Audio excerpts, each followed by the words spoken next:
This device right here is a power supply. Power supplies coexist in different forms. All phone chargers are power supplies as well. This is a laptop power supply, and at the bottom is how it looks like.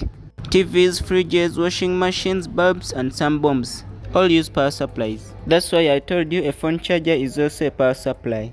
But this power supply that I'm using is quite different. Its current and voltage are adjustable, so this power supply is quite modernized. This power supply is called a lab bench power supply. It is called so because it does work on precision level. When I want to adjust its current, I set the voltage below 5 volts. I then short the positive and the negative terminal. The creator once said, never test me. Even with this power supply, never short it when it's at high level. Say like 30 volts. Do as I say, not as I do. It's quite expensive, and any loss caused by you will cost you. So from here I can adjust the current that I want using the current knob. This power supply is equipped with a variety of sensors. Even electromagnetic interference is catered for. So even if you touch these wires, they cannot shock you because there is a capacitor responsible for this. So I'm gonna open it and we see what is inside. I use the screwdriver to untie all the screws. But on a side note, devices like this should not be disassembled when powered on to avoid risk of electric shock. Now this is what it looks like from the inside. The connector port is located at this end. Its wire runs directly up to the switch, then to the circuit board. And that's the live wire that I'm talking about.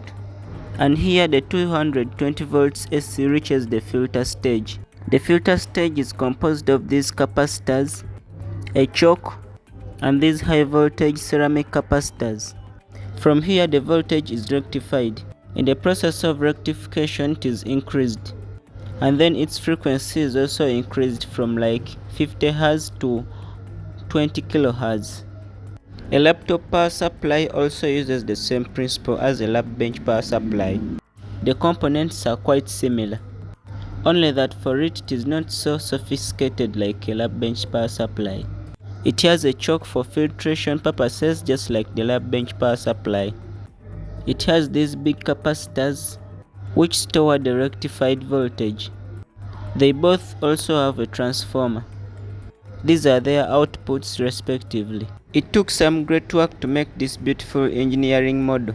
I bought this power supply from Nice Power Supplies. I will put a link in my description in case you want to buy one.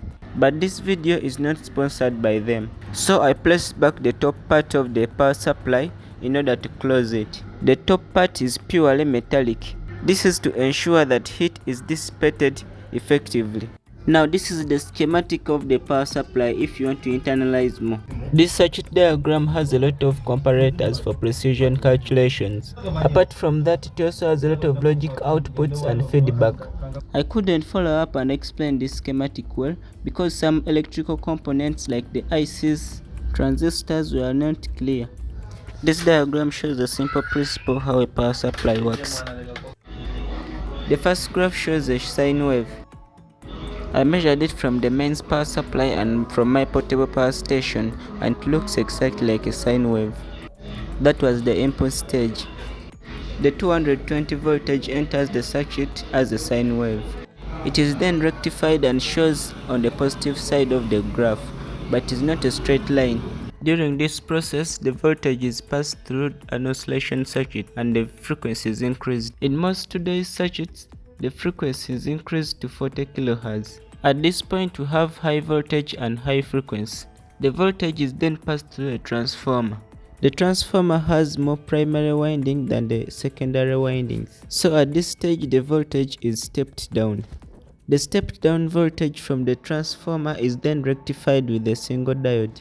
It is then outputted and regulated by various sensors like the overvoltage sensor, short circuit protection, and under voltage protection. Another thing is that there is a circuit called the control circuit which controls how much voltage enters the transformer and hence controlling the output.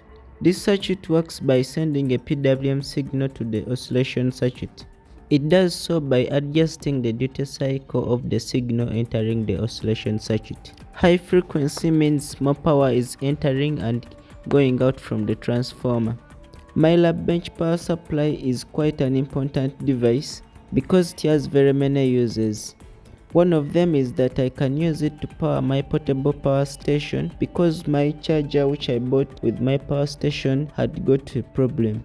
It has 3 pins. It has the positive, the ground and the negative voltage. I always connect the positive and negative voltage. Then I connect to my power station and charges it really fast. And most of the times this machine is so useful because I use it to charge lithium ion batteries. It charges them efficiently.